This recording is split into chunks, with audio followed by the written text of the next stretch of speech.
Halte là, demoiselles et demoiseaux. Bienvenue à votre récit sonore favori, Halte de la F4, votre parole chantante québécoise sur la musique de jeux vidéo. Mais, qui vois-je au loin arriver? Bien plus rieur que la tourterelle et plus plumé que le rouge-gorge, c'est mon co-troubadour, Pidge! Ah, bonjour, messire. À la fin, c'est marqué fin du roleplay. Ah, yes. Et bienvenue à l'épisode 13 du podcast Alt F4. Votre parole chantante sur la musique de jeux vidéo québécoise. Oui. Et aujourd'hui, comme vous auriez peut-être pu deviner, c'est le grand moment de sortir votre roleplay de grandeur nature. Parce qu'on va...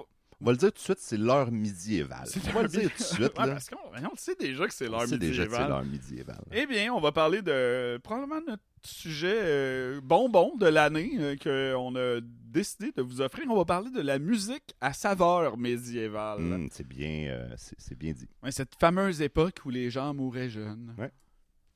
De ce qu'on en sait. De ce qu'on en sait. Mais que un historique musical complètement incroyable qu'on va couvrir Pidge et moi aujourd'hui. Je vais faire un erratum d'ailleurs pour le dernier épisode. Oui. On cherchait le nom de l'acteur qui faisait Boromir. Oui. La bonne réponse, on s'est vraiment gouré, je suis désolé tout le monde, c'était Francis Reddy.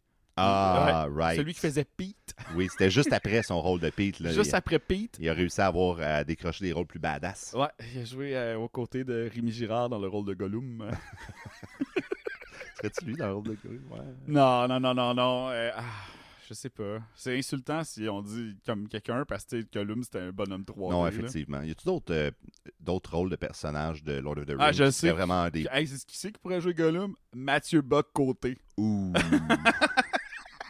Guillaume le Métis-Vierge. Ah, c'est bon ça. Ce serait bon, ça. Après, c'est séparer les rôles parce qu'il faut que quelqu'un joue le Gollum pas corrompu puis le Gollum corrompu. Là.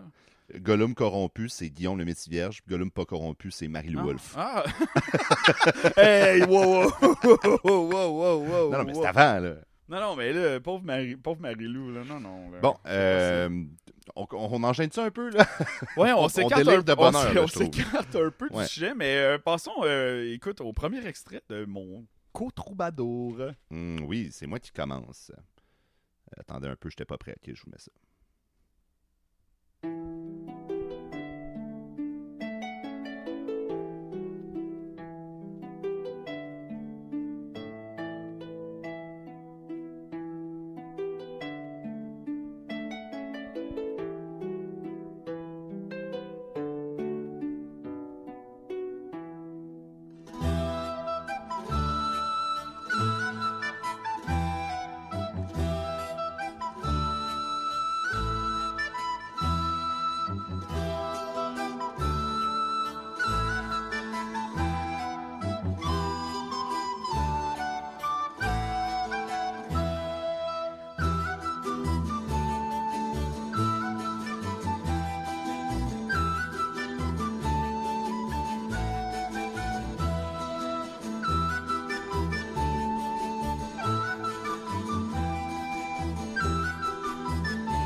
On écoute en ce moment la pièce Castle Dance d'un jeu dont on a déjà parlé à l'épisode numéro 1.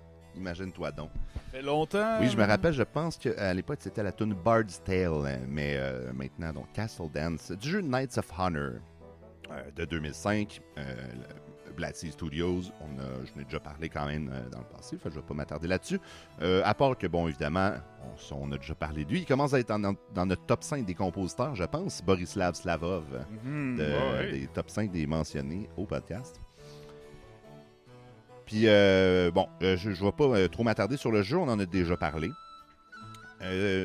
Moi, ceux qui commencent un petit peu à connaître ce qu'on fait et ce qu'on aime, là, évidemment, vous aurez compris qu'on aime beaucoup la musique médiévale. Moi, l'affaire avec la musique médiévale, c'est que j'adore ça, mais la musique, elle doit sonner médiévale pour de vrai, pas genre Medieval in Music sur YouTube, faite par un dude qui dure, genre, pis ça dure 10 heures. 1 heure. Ouais, tu sais, 10 heures, c'est bon en tout cas, de quoi de même, tu sais, souvent, bon, ça me dérange pas même, à la limite, le midi, où les sons, mettons, les banques de sons, tu sais, Mais j'ai l'impression qu'il faut que ce soit bien fait, puis c'est pas pour moi comme...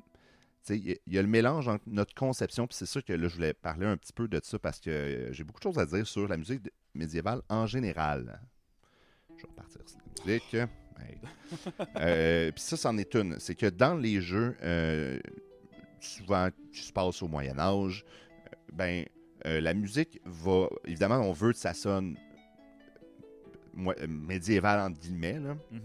Il y a un mélange de moments épiques. Souvent, là, ça va être des orchestres. Puis, tu sais, c'est bien correct, mais moi, ça me... C'est pas une immersion pour moi, au même titre que la musique qui est jouée avec des instruments d'époque, encore une fois, entre guillemets, de ce qu'on pense être principalement que ça sonne comme ça. Parce que ça, c'est une autre chose. Les arts médiévaux, mettons, où c'est assez facile de voir la toile de Léonard de Vinci et faire « Ah, c'est comme ça qu'il l'a dessiné ». La musique, c'est bien tough, tu sais, parce que t'avais pas d'enregistrement, fait que c'est dur de savoir comment ça sonnait exactement. Fait que c'est toujours on pense que c'est proche de ça parce qu'on a retrouvé des instruments et beaucoup des livres qui parlaient de ça, des images, mettons, mais c'est as good as it gets, comme on dit, là. Puis, ce que j'aime beaucoup de Borislav Slavov, puis ça, c'est des bons exemples. Puis bon, Knights of Honor, c'est 2005. Sinon, on se rappelle, c'était lui aussi pour Baldur's Gate 3.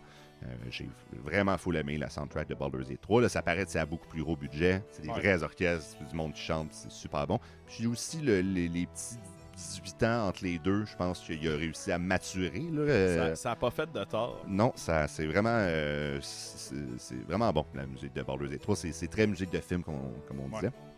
Bref, dans Knights of Honor, il mélange beaucoup les deux. Il va avoir... En ce moment, j'aime beaucoup cette tune-là parce que c'est dans les tunes pas de combat, les tunes Overworld. Il y a de la flûte, t'as un instrument à cordes doubles style luth, je sais pas trop. T'as un petit... là, j'ai plein d'instruments que je me suis noté qui sont des types d'instruments qui se jouaient beaucoup au Moyen-Âge et à la Renaissance. Mais... Bref, c'est un ensemble d'instruments qui, pour moi, sonne médiéval. T'sais, c'est des instruments que t'es comme, ah ouais, c'est pas de la guitare midi, c'est pas un gros orchestre comme ça n'existait pas dans ce temps-là, c'est pas... Fait que déjà, ça me plaît. Je trouve ça bien de rallier les deux. Les tunes de combat, c'est un peu plus ça. Même s'il essaye de garder des thèmes assez... mettons, il va garder des thèmes joués à des cornemuses, même si c'est un peu midi, là, tu sais, bon, tu vois qu'il veut mettre la petite saveur là-dedans. Mais sinon, c'est des orchestres. Évidemment, que ce soit épique dans les combats. Le côté cinématographique aussi du combat est important parce que à World Map, tu fais juste te promener. Ben oui. Puis c'est ça de même aussi dans Knights of Honor. Les combats, c'est comme une micro-gestion dans que tu zoomes in dans un combat. Puis c'est des squads, des bataillons. Là. Chaque unité, c'est des bataillons. Puis, c'est ça. Il y a, là, j'ai tellement de choses à dire sur Medieval. Je vais peut-être m'en garder un peu pour D'ailleurs, le futur. Parlant de Knights of Honor, appel à tous les modeurs, si vous pouvez faire que les combats se passent dans Mount and Blade 1, Warband, puis que le World Map, c'est Warband de Knights of Honor, vous nous rendriez très heureux. J'achèterais ce jeu-là à 40$. J'achèterais 80$. Hey, je monte les enchères, 80$. Ouf. Blizzard Activision, enter the chat. 100$? Mais c'est comme on disait tantôt dans cette tune-là aussi, on parlait des instruments qui sont comme des vrais instruments, puis les instruments qui sont du midi. Puis on parlait de la flûte dans cette tune-là, que je trouvais bien intéressant la discussion qu'on avait, parce que c'est vrai que la flûte, elle sonne vraiment organique, là, elle sonne vraie. Il y a des notes qui, pas qui faussent, mais qui quinent un peu. Là, ouais. T'entends l'attaque, tandis que ce qu'on entend en ce moment, l'espèce de pa, cet instrument-là là, qui fait un peu genre au bois, corps anglais, ou je sais pas trop, là, mais ça sonne midi, tandis que ça, la flûte, t'entends les attaques. Tu l'entends comme un peu... C'est ça, les attaques, exact. Tu l'entends comme aussi quand un instrument au clavier bend, ça paraît. C'est comme à l'oreille du commun des mortels, peut-être un peu moins, mais la flûte, c'est vraiment, vraiment comme clair quand c'est un clavier. Puis que ça... Donc, quand je dis bend, dans le fond, c'est quand ça change de note, mais ça tient la note en même temps. Ça change de hauteur là, un peu. Là, ouais, ça fait... de même quand c'est un clavier. Là. Je l'exagère, là. Ça a l'air d'un son de cartoon, là, mais Bref, ouais, c'est ça. Je trouve ça bien intéressant parce que la flûte dans ce tune-là est Ouais. très bonne. Ouais. Je vais me garder d'autres choses à dire sur le médiéval parce que ça, finalement, c'est ça. Comme je disais, je n'ai surtout beaucoup à dire sur la musique du Moyen-Âge. La dernière chose que je veux rajouter à ce sujet, c'est quand on parle de musique du Moyen-Âge, je sais pas comment tu l'avais dit là, dans qui se veut du Moyen-Âge ou en tout cas dans Moyenâgeuse? Non, mais tu l'as dit dans ton intro. En tout cas, c'est pas grave. Attends un peu, dans mon intro roleplay? Non, pas après le roleplay. Ah, j'ai oublié. Ouais, c'est pas grave. Pas grave. J'ai un poisson rouge. On dit du Moyen-Âge, mais tu sais, le Moyen-Âge, c'est basically quoi, de l'an 476 à début du 16e siècle, mettons. Ça finit avec la découverte de l'Amérique. En tout cas, c'est une des... Ça commence à genre... tu sais, il y a des contestations là, de quand ça commence, puis toute l'époque officielle du Moyen-Âge, mais en musique, c'est différent. Ah ouais? Ouais, t'as le Moyen-Âge... tu sais, on a très peu de traces de ce qui s'est fait avant l'an 1000, mettons. Puis là, je vais pas faire un gros cours d'histoire du Moyen-Âge, mais on a très peu de traces de ce qui s'est fait avant l'an 1000. De ce qu'on sait, c'était beaucoup du chant a cappella. C'est genre, en tout cas, comme on va en parler tantôt, ou des instruments qui étaient un peu les mêmes que ceux de l'Antiquité. Ça, c'est ce qu'on en sait. Puis là, après j'allais dire le 1000e siècle, l'an 1000, le 11e siècle. Après ça, ben là, c'est entre ça puis la fin du Moyen-Âge en musique, ça se termine en 1600. OK. Fait que plus longtemps. OK. Puis t'avais raison, c'était 476, le début du Moyen-Âge. C'est, dans le fond, la chute de l'Empire romain. La chute de l'Empire romain, oui. Puis je vais en parler tantôt, mais tu sais, je peux en glisser un mot tout de suite. C'est sûr que la musique, c'était une tradition orale vraiment longtemps. Puis c'était dur d'apprendre de nouvelles chansons parce que si t'avais pas le musicien dans ta face, mais fallait que tu composes toi-même. Mm-hmm. Mais il y a des choses dont je vais parler qui ont comme instauré la notation de la musique. T'sais. Ouais. Exact. Les notes carrées, là. Ah, c'est laid. Ouais, ouais. J'ai déjà vu mettons, quelqu'un qui va chanter une mélodie écrite, puis là, tu vois en même temps de l'entendre. Ouais. C'est intéressant, puis tu sais, c'est vraiment au meilleur de nos connaissances, encore une fois. On peut pas, tu sais, il y a tellement de choses qu'on peut pas savoir, là. Ça fait que... Mais bon, c'est ce que je veux dire pour l'instant. Tantôt, je vais m'attarder un petit peu plus, mais ça va peut-être fitter avec mon dernier extrait de m'attarder plus aux instruments utilisés. Puis voilà, je vais conclure en même temps que la musique. Es-tu prêt à enchaîner? Ouais, vas-y. Ouais, ok, c'est bon. J'avais oublié.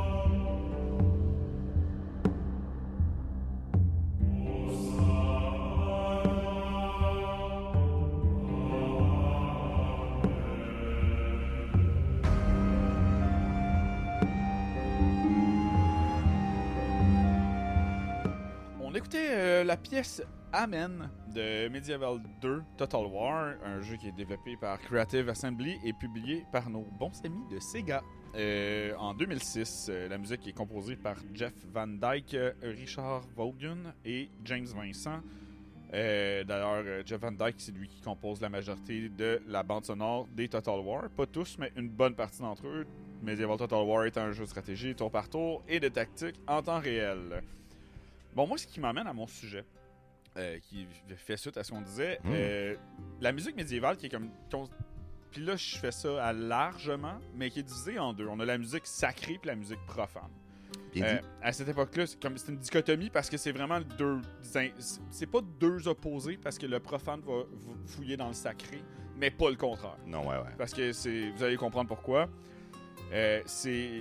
Le sacré, c'est la musique liturgique. C'est donc la musique d'église. Puis la raison pourquoi que je veux aller à ce sujet-là, c'est qu'au 8e siècle, le pape est allé voir Pépin. En fait, qui était le roi de France, entre guillemets. C'est Pépin le Bref? Je sais pas, j'ai juste marqué Pépin. OK. Parce que à Rome, il y avait des problèmes de vaincre contre les oppositions qui voulaient prendre le contrôle de l'Italie à ce moment-là. On se rappellera que tout ce merveilleux monde-là français est parti parce qu'il y a une personne qui est morte, puis c'est ses 4 enfants qui ont pris le trône de l'Italie, de la France, puis de d'autres régions. J'ai joué à CK3, puis j'ai tout oublié. Parce que le premier début, c'est ça, c'est que tu commences, puis les 4 fils ont les places différentes. L'Aquitaine, puis un autre truc, j'ai oublié.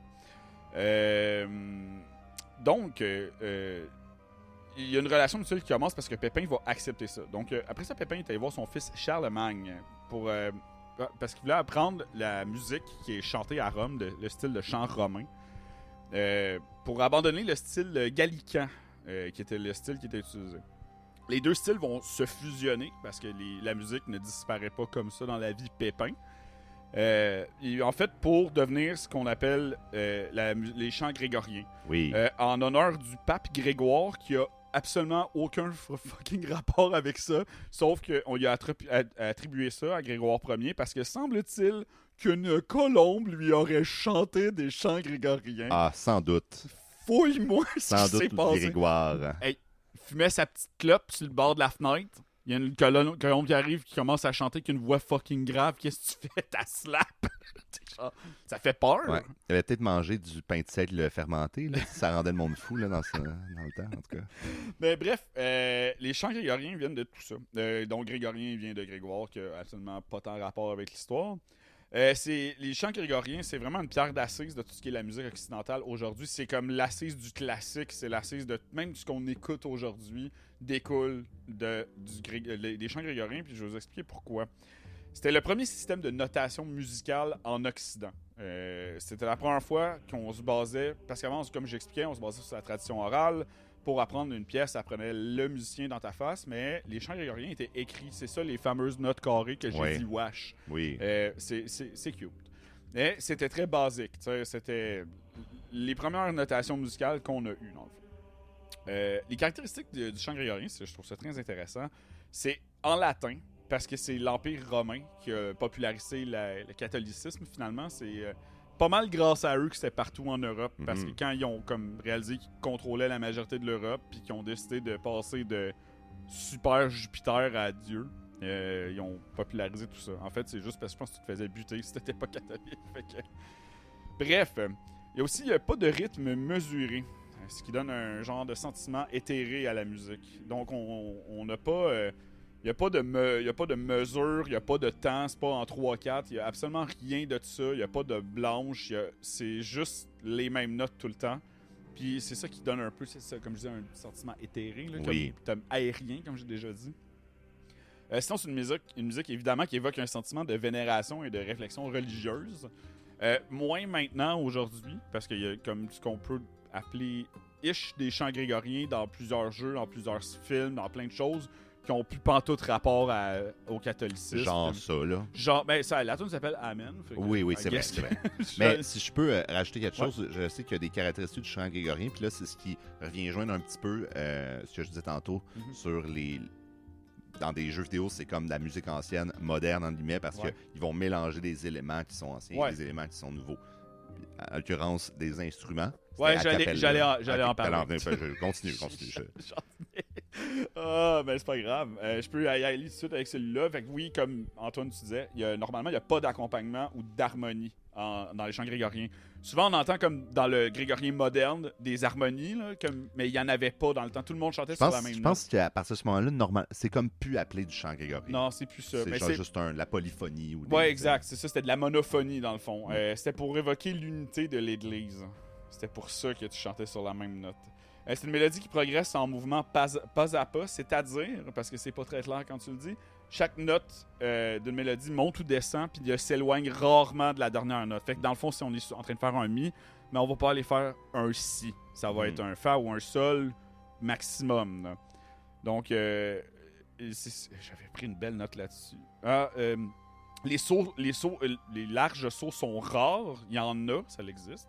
La portée tonale est étroite. En gros, c'est ça le terme scientifique. À l'intérieur d'un octave. Genre, exactement. Exact. Il y a 8 modes différents dans le chant grégorien, dont 2 qu'on a déjà parlé, je crois, dont le dorien qu'on a parlé souvent et le lydien, par exemple.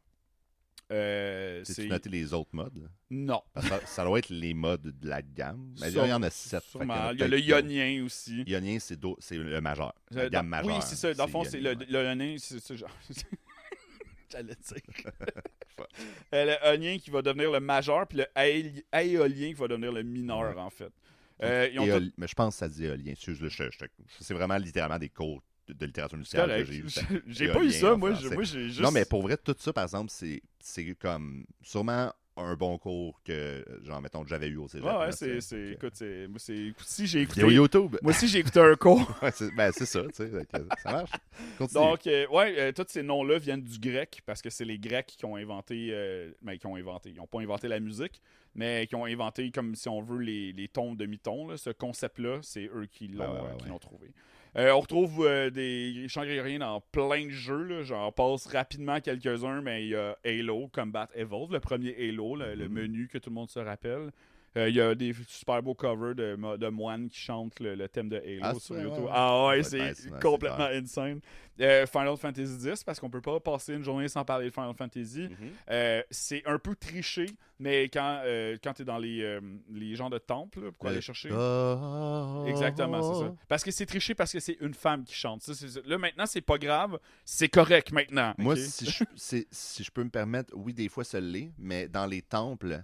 Le roleplay, c'est que c'est la personne qui s'est sacrifiée pour le Aeon, c'est elle qui chante. Moi, je parle dans le médiéval qui existait pour vrai. Ah non, ça, je sais. Mais dans le sens que il y a des fois, dans le jeu, il y a les summons que c'est des dudes. Genre, il y a Jimbo, il y a une voix full grave, je me rappelle. Jimbo. Ouais.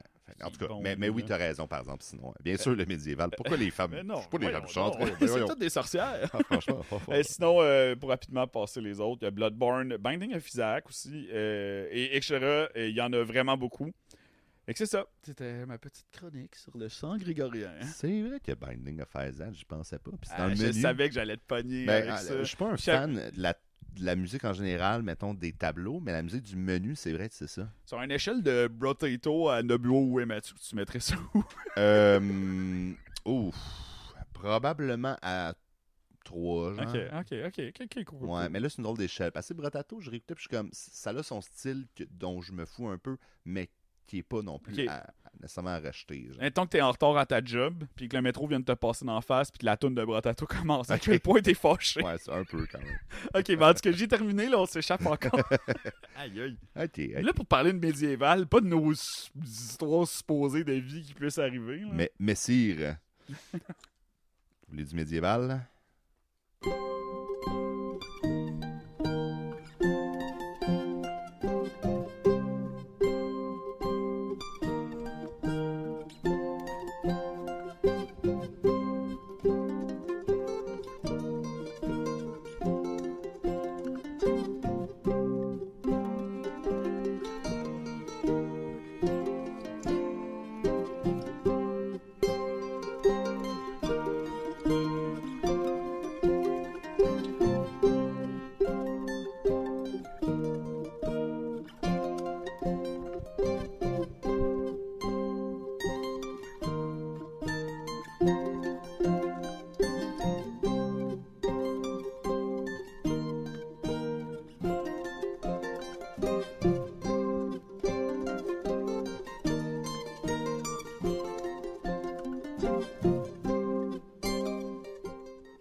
On écoute la pièce Two Mandolins du jeu Stronghold de 2001.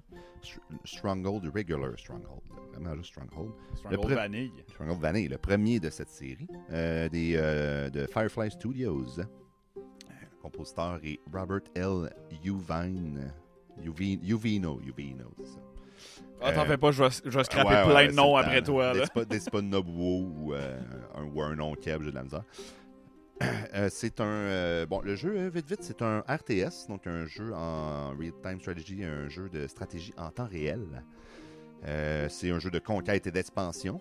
Mais la série est vraiment... C'est pas Age of Empire. Elle est vraiment aussi gestion économique, sociale et infrastructurelle très important. Il faut que tu aies de la nourriture pour tes dudes, il faut que tu aies ton argent, c'est les taxes que tu fais payer à tes habitants, tes assez de maisons, blablabla. Ça se passe en ce qui est la Grande-Bretagne. Là, le problème, c'est juste la Bretagne à l'époque, là, mais Pas encore grande. elle n'était pas encore grande parce qu'il y avait plusieurs royaumes différents. Ah oui, c'est vrai. En l'an 1066. Aussi, tiens, avant de parler de la musique aussi, je veux juste dire, dans le genre de jeu, c'est le jeu que moi, ça me plaît beaucoup, surtout pour des jeux de cette époque-là, vous le savez, le voice acting, et il y en a beaucoup. Oui, il y en a beaucoup. Il y en a beaucoup. Moi, j'avais joué en français à l'époque. Maintenant, je l'ai en anglais, mais j'ai pas vraiment rejoué. Là, mais... Puis, il y a tes villageois, ou du moins toutes tes unités. Quand tu cliques dessus, ils ont tous des noms. Et il y a des occupations. Quand tu cliques sur un random dude au milieu de ton village, là, puis là, il va s'appeler... puis là, je l'avais en français, là, fait qu'il va s'appeler genre...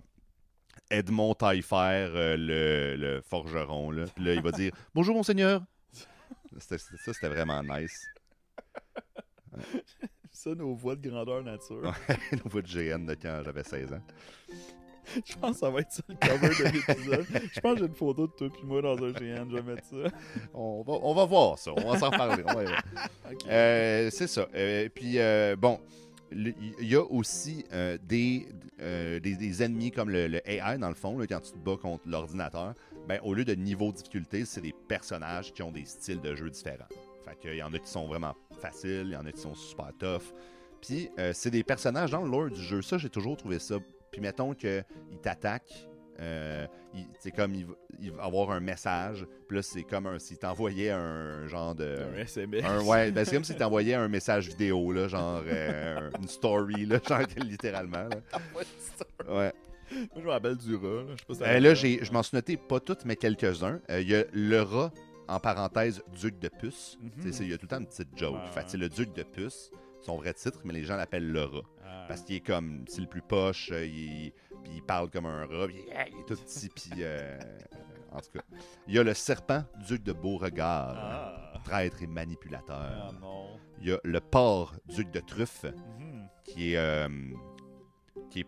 est comme plus un genre de brigand, un gros thug. Là, sa stratégie, c'est juste de faire full le bouffe puis de jamais t'attaquer finalement. Non, lui, je me rappelle, je pense qu'il t'attaquait avec des dudes avec des masses et des crossbowmen. Il était quand même plus tough que les deux autres d'avant. Là. Puis il y avait aussi le loup, Duc de Volpe. Ça, je comprends pas la... Vulpix, excusez. Vulpix en latin, je pense que ça veut dire genre... right, ouais. Comme c'est lupus, wolf dans le fond, là, genre... Je pense que Vulpix, c'est genre renard. Je sais plus. OK. En tout cas, ça doit clairement un lien. Ouais. Donc, le loup, qui est encore un petit peu plus dur, qui veut se battre tout le temps, puis qui réussit quand même à attendre... c'est un fin stratège, très guerrier. Disons ça. Bon. Ben, il y en a plein d'autres que je ne vais pas vous nommer. Puis il y en a aussi en tout cas, il y en a plein d'autres que je ne vais pas vous nommer. La musique. Bon, cette pièce-là en particulier, je l'ai choisie parce que beaucoup des pièces de Stronghold sont plus guerrières, comme on disait, plus le côté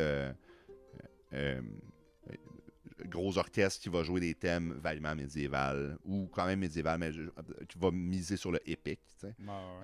Bon, moi je préfère vraiment ce genre-là. Des petits thèmes de village. Des petits thèmes, un peu plus de village, de gestion de village. Celle-là, bon, elle s'appelle Two Mandolins. Je vous laisse deviner.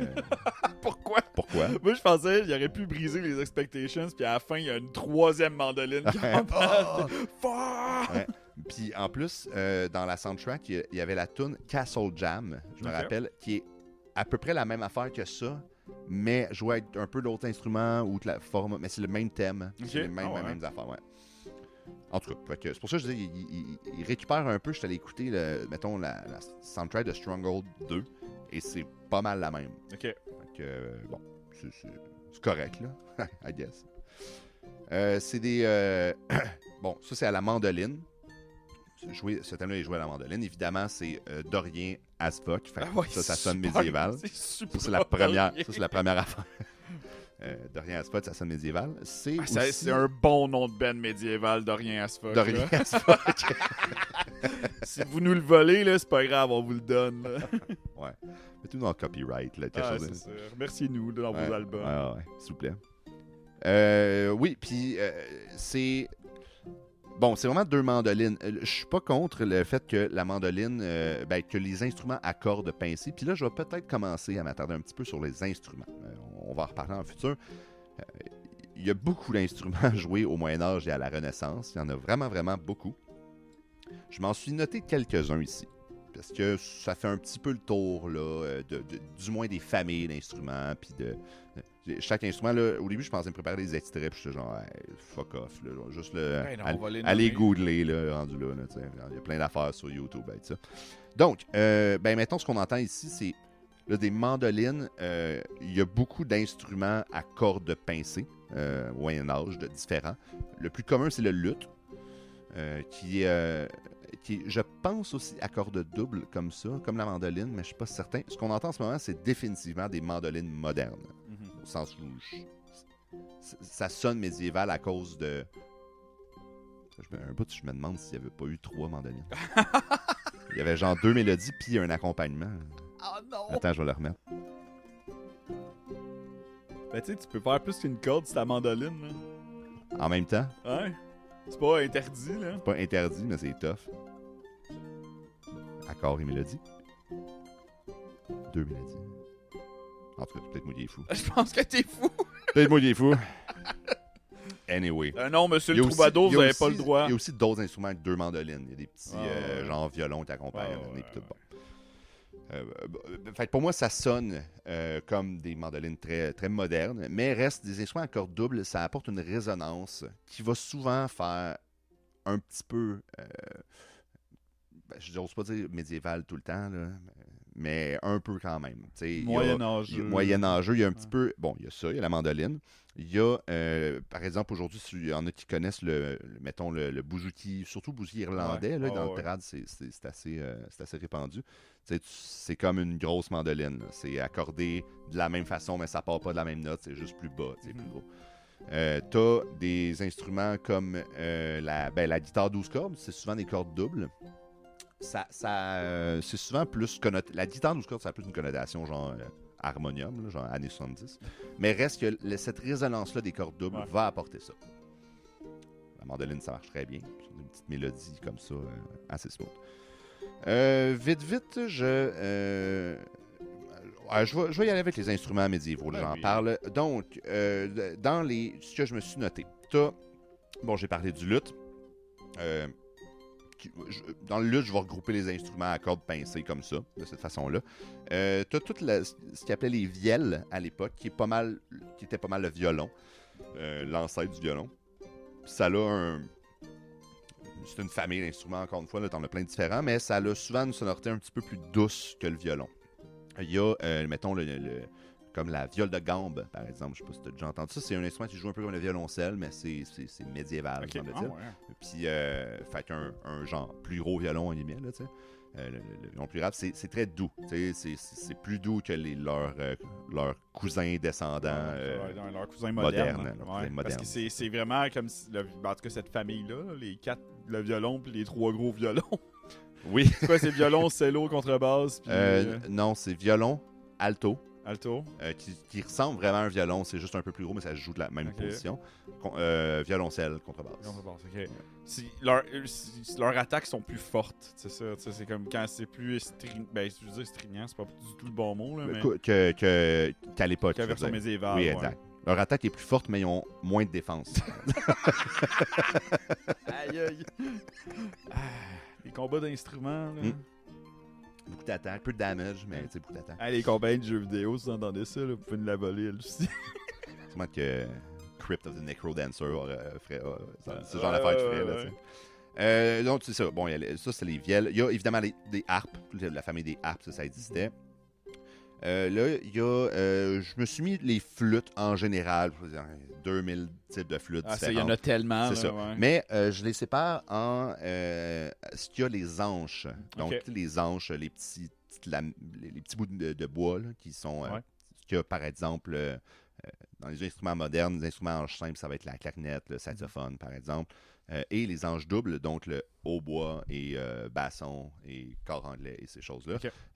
Bon, ça, c'est comme un peu leurs ancêtres. Ça, dans le sens, par exemple, il y a les flûtes. Le chalumeau, je me suis noté qu'il serait l'ancêtre de la clarinette. Ok. donc à hanche simple, qui sonne... vous irez voir, chalumeau, instrument. Trompez-vous pas, là, parce que chalumeau, c'est aussi l'affaire qui tire du feu. Oui, là. c'est ça. C'est pas une blowtorch. Là, c'est Il joue de la blowtorch. chalumeau. Ouais. Donc, il y avait ça. Les instruments à hanche double. Ben, on avait parlé du chromorne, l'autre épisode. Et d'ailleurs, je l'ai rajouté au cas où parce que j'ai eu une réalisation, là, mais je me suis dit chromorne, clairement, c'est crumhorn. Ça vient de l'anglais. Ouais. Puis en fait, ça vient de l'allemand, crumhorn, qui était comme horn, c'est une corne courbée. Ok, Crumb. ok. Ouais, quelque chose comme ça. Fait que parce que le chromorne est fait comme ça. Et c'était un instrument à hanche double, celle-là. Ah. Comme la doucine aussi, qui est à hanche double. Qui a ça. Il dit ça en anglais avec la cédille. Oh. Ouais, doucine. Il y a... qu'est-ce qu'il y avait d'autre? Hey, là, c'est un nom en allemand, là, je ne vais même pas me risquer, mais une genre de sitar médiévale. Ça, il y en avait aussi pas mal. Là. Il y a des sortes de percussions, bien sûr. Ça non plus, je ne m'en suis pas noté plus que ça. Du psalterion. Ça, c'est un genre pas une harpe, mais un genre de dulcimer, là, une genre de... En tout cas, je suis plus sûr de c'est lequel, celle-là. Le psalterion. En tout cas, je m'en suis vraiment noté un paquet, là. Il y a aussi... Ah oui, ça, c'est un des fun facts. Il y a les corps et cornets. Donc, tous des corps et cornets, donc un peu comme des cornes, là, ou du moins un instrument en forme de corne. Et d'ailleurs, il y avait un fameux instrument qui était... je pense qu'Ashley utilisait une corne de bœuf, sans doute. Puis il s'appelait l'olifant. Ah ouais? Ouais. Comme dans Lord of the Rings. Ah, mais c'était ouais. sûrement pas une défense de gros mammouth. Là, mais... Lord of the Rings, le fameux film avec Francis Reddy. Avec Francis Reddy et Guillaume le Métis-Vierge. Moi, j'ai déjà tranche de vie, là, quand je faisais des spectacles de reconstitution historique viking. On m'a demandé de sonner le corps. Puis je peux vous confirmer que c'est difficile de sonner le corps. Ben, faut que tu souffles comme dans une trompette. Ouais, mettons, puis si ton embouchure avec une trompette est comme un petit peu plus grosse. Dans un corps, c'est le bout d'os au bout souvent. Fait que, ouais. Fait que c'était un échec, c'était gênant tout le monde. Si vous étiez là, Valleyfield 2000, je sais pas quoi, là, c'était gênant. Ça avait... Yes. Et puis, c'est pas mal pour ça. Je vais conclure, là, parce que sinon, j'ai pas d'extrait, parce que ça me tentait pas là, de pogner 12 extraits d'instruments et de toutes les mettre. On aurait pu les acheter avec le budget du podcast. Oui, effectivement. Ouais. On aurait pu faire ça. Mais je vais m'abstenir d'autres jokes. Mais c'est ça. Moi, c'est ce qui me plaît beaucoup, là. C'est beaucoup de noms et d'affaires qui sont difficiles à se rappeler. Moi, c'est ce qui me plaît beaucoup dans la musique médiévale, c'est quand ça sonne de cette façon-là. C'est-à-dire vraiment des instruments de troubadour, par exemple. Ouais. Wink.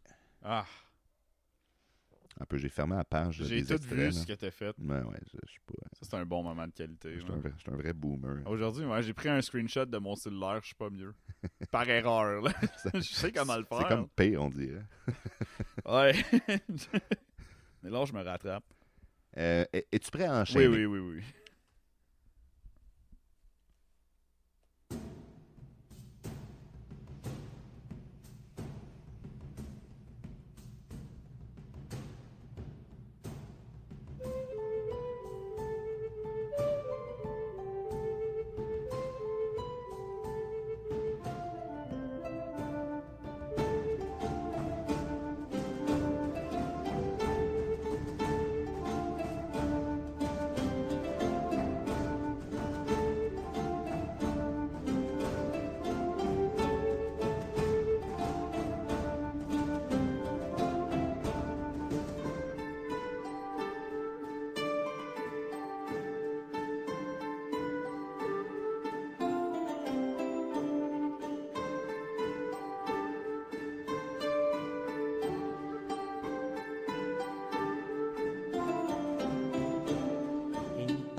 On entendait la pièce In Taberna de Crusader Kings 2, un jeu qui est développé et publié par Paradox, qui est sorti en 2012. Et que la musique est composée par Andreas Valdetoft. J'ai pas marqué les bonnes choses, j'ai marqué les informations de Crusader Kings 3, en fait, à la base. Fait que, donc c'est ça. C'est un jeu de grande stratégie.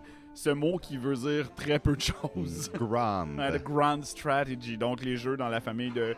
Dans le fond, j'aime ça d'écrire des jeux de stratégie comme... Prenez un fichier Excel, puis mettez des beaux graphiques dessus. Voici un jeu de grande stratégie. C'est ça. Un jeu de menu, finalement. Ouais, exact.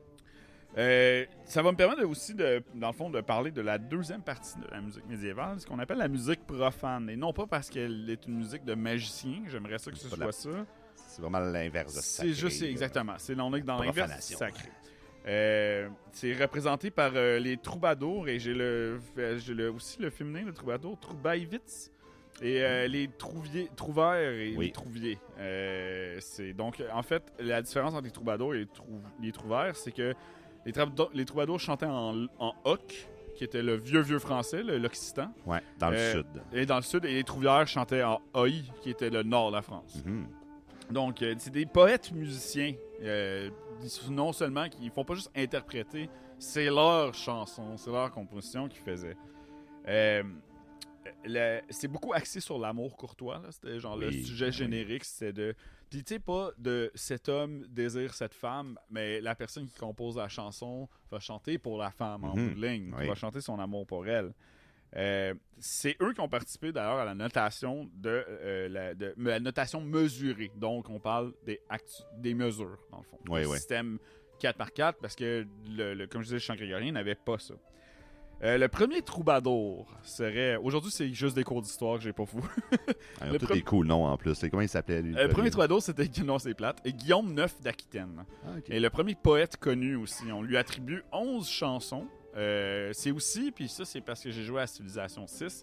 C'est le grand-père... dans la civilisation qu'il appelle Éléonore, mais son nom, c'est Aliénor d'Aquitaine. Oui. Personnage important quand même. Oui, puis il a été reine de France et reine d'Angleterre. Oui, c'est ça. Dont la beauté est chantée dans le Carmina Burana, qui est un texte qui a été écrit par les Galliards. Puis ça, c'est un autre fait très intéressant. Les Galliards, c'est des ecclésiastiques défroqués. C'était des moines qui avaient viré leur froc de bord. Leur froc de bord, ou des étudiants vagabonds. Le Carmina Burana, c'est 315 textes profanes et religieux, mais plus profanes que religieux. Qui parlait d'amour, boire, danser et de la religion. Ça n'a pas beaucoup changé, hein? Ça n'a pas changé, hein? C'est la poésie qui était écrite puis qui était chantée ensuite. D'ailleurs, eux ont un dialecte particulier qui était le Lenga Romana ou langue romane, qui était aussi appelé l'ancien occitan. Qui est finalement devenu une deuxième langue qui était commune dans tous les troubadours, parce qu'ils ne parlaient pas tous la même langue, c'était répandu partout en Europe. Il y en avait en Italie, il y en avait dans le nord de la France. C'est surtout en France. Là, mais je pense que c'est parti probablement de la France, ouais. Finalement, ils ont, à partir du 13e siècle, il y a une langue commune, il y a une koiné qui appelle... Donc, c'est ça. C'est la musique profane pour vous. Toutes vos tunes de taverne dans des jeux, c'est souvent basé sur des pièces de troubadour. C'est profane. C'est profane. C'est pas sacré. Ça parle d'amour, ça parlait pas de Dieu. Ça parle d'amour, ça parle de boisson. Mais ces gens-là, étaient les troubadours, tous ces gens-là, les trouvères, étaient vraiment prisés. Là. Ils étaient dans toutes les cours. D'ailleurs, c'est la famille d'Aliénor d'Aquitaine qui a popularisé la courtoisie puis la chanson comme... la chanson de troubadour dans le château. Parce qu'avant, c'était la musique du peuple. C'était juste... Je me souviens bien, elle a comme beaucoup... en tout cas, de ce que j'avais appris, il me semble qu'elle a fait beaucoup pour l'image du preux chevalier. Oui, qui n'était pas genre un barbare, là, mettons, là, qui était, c'est ça, quelqu'un de noble et de courtois. C'est plate parce que son père l'a mariée parce qu'elle voulait pas qu'elle se fasse enlever par ses seigneurs. Le roi d'Aquitaine. Ok, ouais. Il l'a fait marier avec un des fils du roi de France parce qu'il était comme no way que c'est genre un des seigneurs dégueulasses de mes terres qui va marier ma superbe fille. Là. Parce que aussi, mettre en contexte, Aliénor d'Aquitaine, c'était comme, selon tous les textes, une beauté incroyable. Le texte dans le Carmina Burana à propos d'elle, c'est genre ses yeux sont si beaux que le ciel levant. Puis j'ai failli te le lire. C'est peut-être vrai, là, ça se peut, mais toujours te dire que si t'es un troubadour et que tu veux composer une chanson pour la fille du roi, t'es aussi bien dire qu'elle est cute. T'sais. Ouais, non, c'est clair, c'est sûr. Puis finalement, c'est même pas le troubadour qui l'a eu. Là. Non, ben, bien sûr que non. Là, après ça, je sais pas ce qui s'est passé. Elle s'est mariée avec le roi d'Angleterre. Hey, c'était une belle époque, pareil. Hein? Tout le monde mourait à 39 ans. Pour pas que ma fille se fasse enlever, je Ben vais la oui, marier à c'est quelqu'un que je connais pas tant. Là. J'aurais besoin d'une petite alliance avec la Pologne. Ça tombe bien, ma 4e fille est célibataire. Hey, je voulais pas t'interrompre tantôt, mais tu me faisais penser en langue d'oc puis en oil. Ça a l'air en fait que hoc et oil, c'était les deux façons de dire oui. En français en vieux français dans le sud et vieux français dans le nord. Et à ce sujet, à Age of Empire 2, quand tu joues les Franks, le villageois, quand tu lui dis de faire des affaires, mettons, juste de se déplacer, des fois, il va dire oil. Ah ouais? Ouais. Genre, hey, va là, oui. Penses-tu que. T'as-tu d'autres sortes de français? Je pense pas dans Age 2. Non, il y a juste les Franks, c'est ça? Oui. Il dit aussi miner or. Ouais. Puis ça nous a pris du temps à comprendre que or, c'était pas de l'or, c'était de la roche. Ouais, ben, comme c'était O-R-E. Ouais. En fait, c'était mineur qu'il voulait dire. Je suis tellement confus. C'est comme dire. Parce qu'il dit bûcheron. Pourquoi il dirait miner? T'as peu. Pourquoi tu dirais ta job quand on te parle? Mais ça, c'est pas le point. Le point, moi, je comprends. On va mettre ça, on va l'abaisser au niveau du bûcheron. Là. Ok, ok.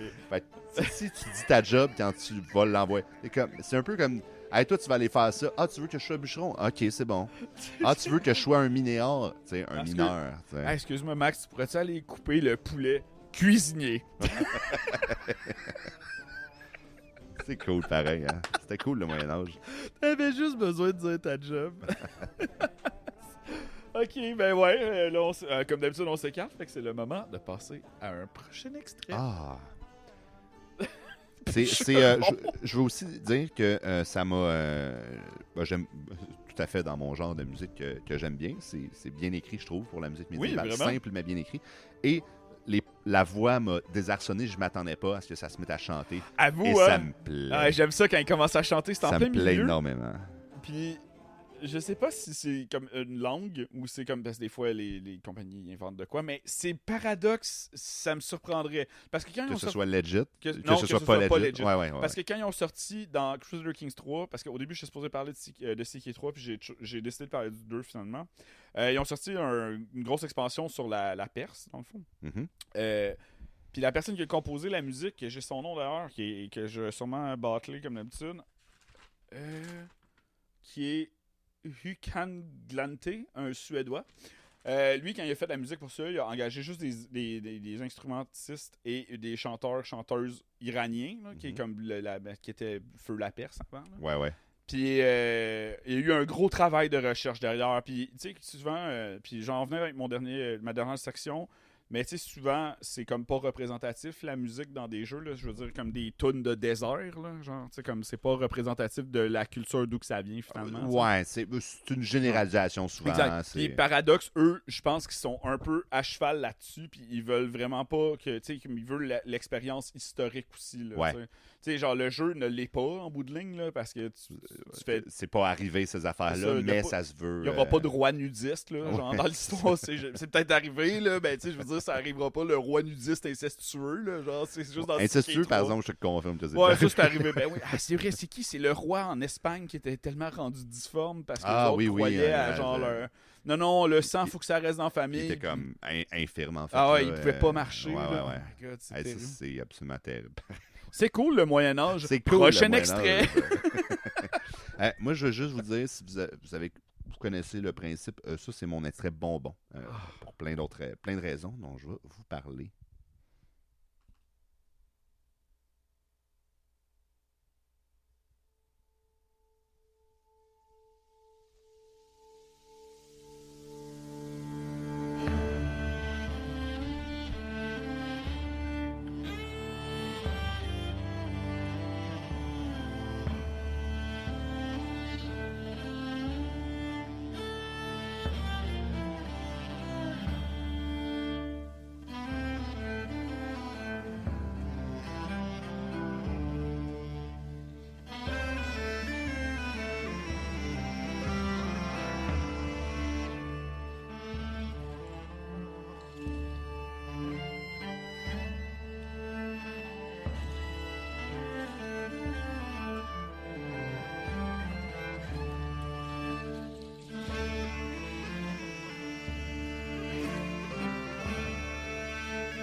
ça me plaît.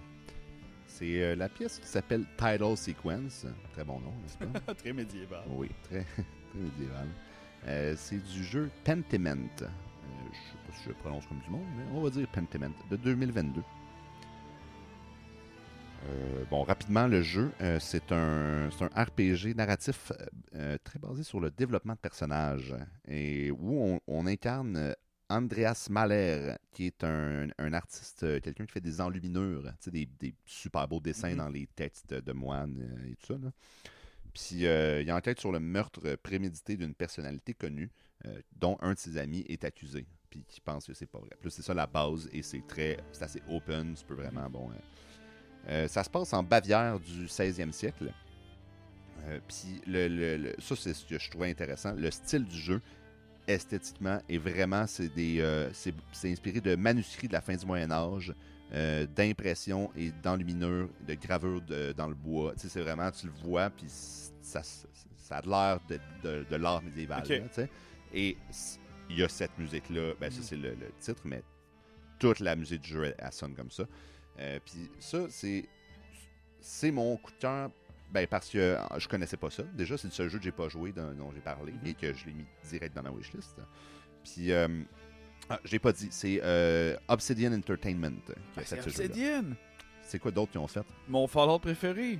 Fallout New Vegas, c'est Obsidian. Ah ouais? Ouais, ils ont utilisé l'engine de Bethesda, mais... Ah ouais? Ouais, je c'est savais Obsidian pas ça. qui l'a fait. Ouais. Puis la musique du jeu a été écrite pas par une personne, mais par un groupe de musique qui s'appelle Alchemy avec un K. Très Mortal Kombat. Ouais. Ouais. Ouais. Alchemy Early Music Ensemble. Et c'est un groupe de musique basé à New York qui est spécialisé dans la musique médiévale. Ils se disent musique médiévale, c'est toujours... ils sont assez réalistes à ce sujet-là, c'est-à-dire que ils veulent pas faire du plus proche. Je pense qu'ils font certaines pièces qui sont connues du répertoire de troubadour. Je sais qu'il y en a une, c'était À l'entrada del Tanticlar, qui est genre au début du beau temps. Là, une affaire de même. Là. Bon, ils ont fait des choses comme ça, mais ils ont des instruments médiévaux. C'est des musiciens formés, ils sont super bons. Et ils ont plein de choses dont ils ont composé. En fait, ils sont fait mandater de composer la musique pour ce jeu-là. Fait évidemment, ça a donné de quoi de super bon. Ils jouent toutes ils sont quand même pas mal, puis genre tout, ils doivent jouer de genre 15 instruments différents, puis genre ils chantent de style qui est aujourd'hui le style de chant du Moyen, genre mais la Renaissance. Ce qu'on assume qui est ce qu'on assume du chant médiéval et de la Renaissance là. Beaucoup de ce qu'on dit, on dit médiéval, mais et de la Renaissance aussi, en musique, parce que... C'est smooch ces époques-là. Ben, tu sais, Renaissance, c'est plus 16e siècle, là, c'est juste quand... Tu sais, ça finit par après la Renaissance, c'est le baroque, fait que là, c'est Bach et compagnie, là, tu sais. Puis avant, c'est tout ce qui est un peu plus complexe, en tout cas, il y a beaucoup de la Renaissance, du répertoire de la Renaissance. Bref, donc, ils jouent évidemment de toutes sortes d'instruments chacun, justement, tout ce dont on parlait tantôt, des luttes, des vielles, des chalumeaux, du chromorne, t'as du psalterion, de la doucine, toutes ces choses-là. Tous ces beaux mots-là, de mots croisés que vous allez apprendre. Qui vont être à l'examen, d'ailleurs. Ah non! Ah non! Et puis, moi, bon, évidemment, c'est parce qu'il me plaît énormément. Là, j'ai quand même pas mal parlé c'est là que je m'étais pris toutes mes notes d'instruments médiévaux et de Renaissance et de Moyen-Âge. Mais moi, ce qui me plaît beaucoup, c'est ça. C'est vraiment la démarche. Je parle un petit peu du band aussi parce que je vous encourage fortement à aller écouter ce qu'ils font. Tout ce qu'ils font, ça sonne comme ça. Pas tout, en fait. Parce que, justement, ils ont fait de la musique genre... Mané, il y a genre avec comme de l'électro médiéval ou genre de la gaieté électrique puis qui mélange d'affaires. Je suis comme, OK, c'est pas nécessairement ce que j'aurais le goût de tout le temps d'écouter, mais je trouve ça audacieux. Ben, Puis- ça me fait penser à Vox Vulgaris. Exactement. Y allais-tu, Exactement.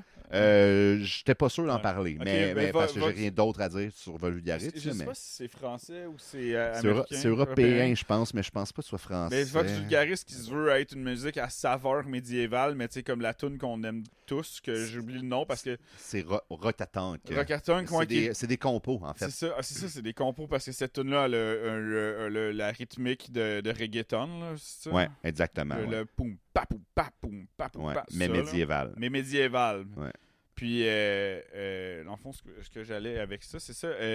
Je trouve ça intéressant comme d'avoir comme la saveur médiévale, mais aussi comme de l'actualiser un peu, là, parce que comme on dit, il n'y a pas d'enregistrement de musique médiévale, ça n'existe pas, on sait pas comment ça sonnait. Fait qu'on fait bien notre possible, puis c'est rapidement Non. une adaptation Ouais. d'aujourd'hui, de Si qu'est-ce ça que le se- médiéval. si ça se trouve, tout le monde était vraiment pourri puis ça sonnait tout croche. Ben, Je pense pas, là. Non, mais tu sais, dans le sens, on le sait pas. Tu sais, fait que. Les gens sont genre, les chants grégoriens, c'est beau, là. c'est- Puis finalement, c'était 4 vieux d'autres qui faussaient. C'est ça. Mais, tu sais, c'est qu'il y a aussi. Je pense que tout est dans l'intention, en fait. Est-ce Ouais. que ton intention, c'est de faire le plus proche possible de comment ça sonnait, ou c'est de rendre quelque chose que tu envoies un peu où est-ce que tu veux, qui va avoir la connotation médiévale Ouais. aujourd'hui? Tu sais? Ouais, exact. Comme ça, comme Vox Vulgaris. Ouais. Puis ça, à la fois, ils font ça et des chansons, comme je disais, à l'entrada del Sinclair et d'autres Ouais. tunes, une couple de tunes qui sont connues de trouvères ou troubadours, dont on se souvient, qui est comme, c'est ça, des. Je pense qu'il y a une tune- Après ces années-là, le droit d'auteur ça fait en sorte que tout le monde a le droit Ouais, de je les pense que c'est utiliser, cool. là, Ouais, c'est ouais. correct. Là. La famille de Bernard de Ventador va pas venir te poursuivre. Elle va te retrouver. Puis, je pense que c'est dans l'intention que je vais séparer. Est-ce que tu essaies d'être le plus accurate possible Ouais. ou tu veux juste profiter un peu de. Hey, ça sonne médiéval, j'aime ça, Ouais. puis tu fais ce que tu veux avec ça. Moi, c'est ça, j'aime ça. Si tu Vox prends les- Vulgaris et le Alchemy Early Music Ensemble font un peu ça. puis Exact. J'aime ça. tu sais. Moi aussi, j'aime ça. C'est ça, si tu prends les instruments puis tu l'adaptes à une nouvelle saveur, tu sais, comme on dit que la tune qu'on aime tous, c'est du reggaeton, finalement. Là. Oui, C'est ça qui est ahurissant, qui est le fun à entendre. Là. Si tu peux le faire, comme mettons, on parle souvent de notre grand chum qui a fait Knights of Honor 2, là, qui a fait Borislav Slava. Borislav Slava, ouais. Tu sais, lui qui est très bon pour prendre des musiques de films puis leur donner la saveur médiévale Exactement. par-dessus. Fait que là t'as comme la base, c'est une musique de film, puis après ça, ben, tu peintures ça avec des épées puis des affaires médiévales par-dessus, finalement. Parce que ça fait musique cinématographique. en bout de Exactement. Des doucines puis des psalterions. ligne. Ouais, c'est ça. Vox Vulgaris, c'est suédois, Ah! Ouais. Ça mais ça fait donc partie de l'Europe. fait partie de l'Europe. Puis c'est pas mal ça que je voulais dire là-dessus. Moi, c'est vraiment des. En tout cas, c'est ma découverte de la semaine. Moi aussi, j'ai écouté leur album au complet, j'ai Ouais. adoré. C'est très, vraiment très ma bon. découverte de la semaine. Je vais y aller avec un dernier extrait qui va faire plaisir à tous nos auditeurs médiévaux. Ben, j'espère. On va s'en aller un petit peu plus loin cette fois-là. Ouais, prenez votre chameau, là.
On écoutait la pièce Sandal Maker de Stronghold Crusader 2, qui est, comme on l'a dit, publié par Gathering of Developers et développé par Firefly Studio en 2002, qui est, comme on l'a déjà mentionné, qui est le même jeu que Stronghold Crusader 1, finalement.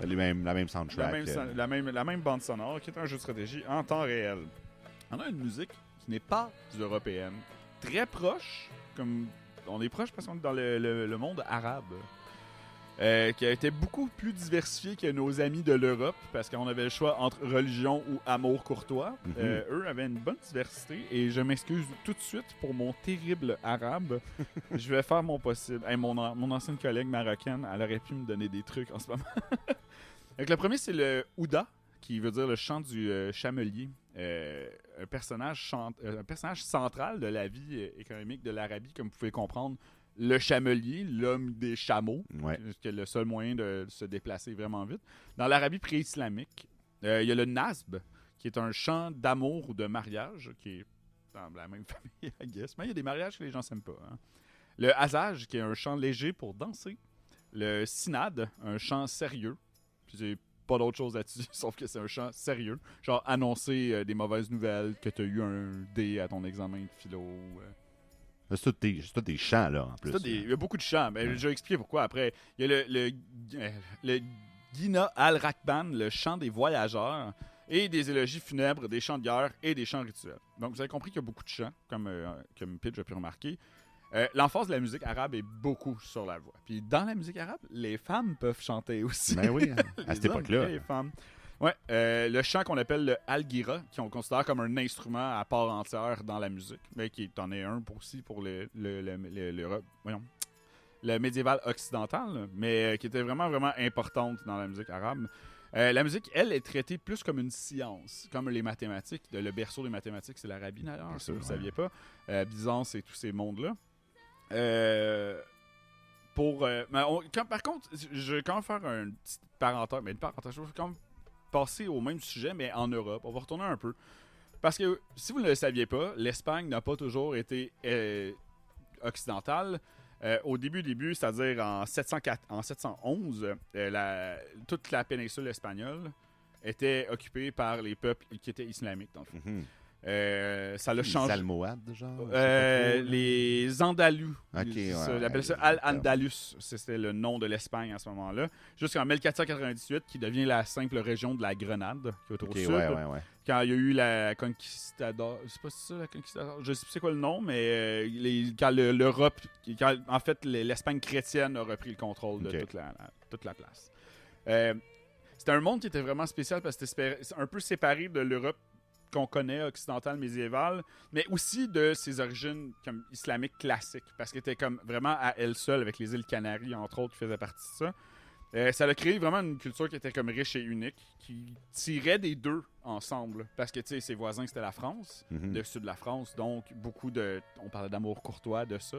Ils ne voulaient rien savoir des chants grégoriens, et avec raison. Puis aussi, il était juste au nord de la côte ouest de l'Afrique, le nord-ouest, donc si on veut l'Algérie, la Tunisie, ce coin-là, qui ne portait pas ces noms-là, mais aujourd'hui, c'est ces noms-là. Ouais, collé quand tu jettes ça sur une map. C'est vraiment, vraiment proche. Ben, le détroit de Gibraltar, c'est vraiment pas large. Quelques kilomètres. Là, quelques kilomètres, oui. Il y a des instruments qui sont utilisés dans la musique arabe, c'est intéressant aussi. C'est des instruments médiévaux, finalement, mais qui ont des équivalents européens aussi. Donc, on a le oud, qui est un luth, le rabab, qui est un instrument à cordes frottées, le darbuka, qui est une percussion, exactement. On a aussi le tarija, qui est la tambourine. Oh boy, ça, c'est ma piètre écriture d'aujourd'hui. Le kanun, qui était un équivalent de la sitar, et le kamanja aussi, qui est un autre instrument à cordes frottées. Il y avait une grosse variété d'instruments. Qui est très intéressant. Il n'avait pas le même système modal que les Européens. Bien sûr. C'était en Genèse, là, en Europe. Là, c'était le début, comme je disais, le début de toute l'écriture musicale, comme par temps, et ça n'existait pas vraiment. Mais dans les peuples arabes, c'était différent. Ça s'appelait le magam, qui définissait les notes qu'on jouait. Donc, dans le fond, c'était le système tonal, c'était la gamme dans laquelle on jouait. C'est créé à partir de ce qu'on appelle des ajna, qui sont soit des tricordes, des tétracordes ou des pentacordes. Puis je vais essayer de vous le vulgariser de mon meilleur, mais je suis vraiment désolé, sinon je peux vous référer à des très bons articles sur YouTube là-dessus. Ça constitue le début de la gamme, donc dépendamment. C'est très différent parce qu'il y a comme un... En tout cas, toi, tu vas peut-être comprendre ce que je veux dire. Il y a comme un bémol bizarre dans leur gamme qui est comme entre le bémol puis la note d'origine. Là, mettons, si c'était Moi, je vais appeler ça un bémol, mettons, OK? OK. Attends, j'essaie. Puis c'est comme genre à demi entre le demi-ton. Ah, genre. les quarts de ton. Ouais. Oui. Un quart de ton. Les Il y a quarts de beaucoup ton. de quarts de ton Ouais. dans leur truc. C'est dans leur encore système comme ça moderne. aujourd'hui. C'est vraiment weird d'écouter ça parce qu'on n'est pas habitué. Non, c'est ça, exactement. Puis dans le fond, OK, bon, je peux dire, j'ai les tricordes, tétracordes, puis pentacordes. En gros, c'est les 3, 4 ou 5 premières notes de la gamme. Pour faire ça vraiment, vraiment basique. Là. Chacun de ces trucs-là avait une émotion différente qui était comme voulu être partagée. On en a parlé souvent des modes. Souvent, ils vont transmettre une émotion différente, même dans la musique moderne. Là. Genre, le dorien nous fait filer médiéval à 100%. Ouais. Mais, mettons, le mineur plus sérieux, le majeur plus joyeux, etc. Mais c'est la même chose pour eux. Le sika, par exemple, représentait l'amour. Finalement, je veux juste vous référer à une vidéo YouTube qui m'a fait coucher très tard hier. Qui est vraiment intéressant, en fait, que je pense que c'est un Québécois parce qu'il y a une entrevue avec un Québécois dedans. Oh! Hein? Puis ils parlent dans leur appart, puis c'est un beau gros keb. Là. OK. De Faria Faraji sur YouTube, qui se nomme, là, moi, je vais vous le dire en anglais, mais Orientalism, Desert Level Music versus Actual Middle Eastern Music. C'est une analyse entre, vraiment, vraiment, vraiment fascinant, là, une analyse en fait sur la perception de la musique. Là, lui utilise iranienne beaucoup dans son exemple, mais la perception de la musique justement du Middle East qu'on a, puis que finalement on l'a pas pantoute en bout de ligne, tu sais. Fait qu'il y a une grosse occidentalisation, tout ça. Je veux pas répéter ces mots parce que je vais sûrement me planter, mais je recommande, il va être dans la playlist disponible comme d'habitude. Yes, sir. Qu'est-ce que je voulais rajouter? Oui, tantôt tu parlais des instruments arabes de l'époque et de leurs équivalents européens. Évidemment, ça aussi, c'est les croisades. Là, Stronghold Crusader. Puis autant ça a été absolument terrible pour plein de raisons, mais ça a vraiment permis beaucoup d'échanges de culture. Ah, ben oui, ça, vraiment. il y a full dans la musique, dans les arts et dans le mode de vie et l'hygiène. Beaucoup aussi pour les Européens, ça a été full bénéfique parce que genre il y avait du savon puis des affaires de même, là, tu sais. Le côté néfaste, en fait, des croisades, c'est que je lisais ça, justement, sur les troubadours. Ça a marqué la fin des troubadours. Ouais, parce que là, ils sont allés chercher leur musique ailleurs un peu. Genre. Aussi, il y en a beaucoup qui sont allés faire les croisades. Sans doute, oui. Il y en a sûrement beaucoup qui sont pas revenus. Ouais. Des fois, il y a eu des croisades qui duraient 20 ans. Là, t'es comme, La croisade des enfants. C'est la comme... pire croisade. Puis aussi, le oud, c'est effectivement qui est comme un luth, mais qui est encore dans la musique arabe joué aujourd'hui. Ouais, beaucoup. C'est fretless. Oui, c'est vrai, parce que le keb en question, il en joue dans le vidéo d'une heure. Je dis documentaire. C'est un documentaire. C'est un documentaire de 1 heure quand même. Là. Puis c'est ça. Fait que c'est toujours un petit peu plus difficile. Là, ceux qui ne savent pas, le fretless, t'as pas les frettes comme sur une guitare. Fait qu'il faut que tu mettes ton doigt exactement à la bonne place. Comme le shamisen aussi, c'est ça, je crois. Le shamisen, c'est ça. Ben, le violon, c'est ça, en fait. Toute la famille du violon. Cet instrument plein d'attaques et peu de défense. On va faire une vidéo sur les échanges culturels pendant la croisade. Ça s'appellerait La croisade s'amuse. Aïe, aïe. Merci tout le monde. On n'a plus d'extrait. Puis non. Puis là, ça va être bizarre parce que vous avez participé à notre remis-ménage. Mais avant le podcast, on a tout le temps un remis-ménage de comme une demi-heure, 40 minutes à jaser n'importe quoi. Puis d'habitude, on se dit, on part-tu à quel jeu qu'on joue? On a-tu quelque chose? Puis on n'a pas pensé. On n'a pas fait ça. J'y ai pensé il y a une demi-heure pendant qu'on était en train d'enregistrer. Ah, moi, j'y ai pensé dans les 5 premières minutes. Ouais. Fait que, en même temps, tu sais. En tout cas, c'est parce que à quel jeu tu joues, c'est bien beau, mais... on a déjà parlé de ça. On a déjà statué que... On joue à The Hell. Vous voulez savoir? On joue à The Hell. On a commencé à jouer à Diablo 1. Diablo 1. C'est le fun, c'est des pantoufles. J'ai recommencé à jouer à Diablo 2 aussi. Puis là, je joue à 1000 jeux. Ah! Ben, j'en ai un, mais on n'a pas l'extrait. Ben, j'en ai un bon jeu que la bande sonore est vraiment bonne. Monster Train 2 est sorti cette semaine. Un roguelike de Kickart, comme qui dirait l'autre. Qui est très amusant, que d'ailleurs Richard Garfield, le créateur de Magie l'Assemblée, dit que c'était un de ses jeux préférés. C'est vrai? Ouais, il a dit qu'il adorait Monster Train. C'est Dieu, hey. Il y a du temps à peine. À quand des bonhommes de Monster Train dans Magic? Il y a un event de Monster Train 2 qui a été fait par lui. Puis ça n'a pas rapport avec Oh. Magic, c'est juste lui qui a fait l'event. Ouais, fait qu'évidemment. Il est pas mal, en tout cas, il y a une des récompenses qui est vraiment forte. Donc, il n'y aura pas d'extrait cette semaine, mais je vous recommande la bande sonore de Monster Train 2. oui. Aussi la bande sonore de Diablo 2 et la bande sonore de Diablo 1, parce que Diablo 2 et Diablo 1 sont les meilleurs jeux de la Terre. En troisième position, Ogre Battle. C'est ça que j'allais dire. Si vous connaissez le lore du podcast, vous comprendrez que Ogre Battle est... En tout cas, tu m'avais dit que c'était le meilleur jeu, là, mais bon, Non, ok, correct. je Il m'excuse. peut être, Diablo 2, il peut c'est être sur le podium. Diablo 2 et 1, c'est les meilleurs jeux de la Terre. C'est des bons jeux. Fait que non, pas d'extrait Ouais. supplémentaire Mais cette j'ai- semaine. Ben, tu sais, en même temps, maintenant. Moi, j'espère que votre petite visite dans le monde médiéval vous a plu. Oui. Nous, on a eu beaucoup de plaisir à en parler parce que c'est probablement un de nos sujets préférés. Oui, puis c'est aussi un sujet qui est vraiment le fun à explorer. Ouais, Fait que parce que- je recommande à tout le monde de s'intéresser à ça puis d'aller écouter. Puis là, bon, c'est sûr, c'était dans les jeux vidéo, mais vous aurez compris qu'on a vraiment profité pour parler de la musique médiévale en général. Ouais. Puis Médiévale et de la Renaissance. on a aussi, tu sais, comme parler de la pointe de l'iceberg de tout cet univers-là parce que ça va. Comme moi, c'est sûr que quand j'ai fait la recherche, j'ai écouté plein de playlists de musique de troubadour. Il y en a tout plein sur YouTube à écouter. Très intéressant. Même chose pour la musique, justement, arabe médiévale. Sinon, comme je disais, j'ai oublié de dire le nom tantôt. Tu vois, là, regarde, Jean Lune. Ça, c'est mon texte. As-tu- La musique arabo-andalouse. Ah, voilà, C'est merci. ça, le nom merci. andalouse, ouais, de Ouais, la ouais, musique ouais. arabe en Espagne. Ouais, oui, je Ça comprends. aussi, je recommande. Vraiment bon. Puis, c'est ça.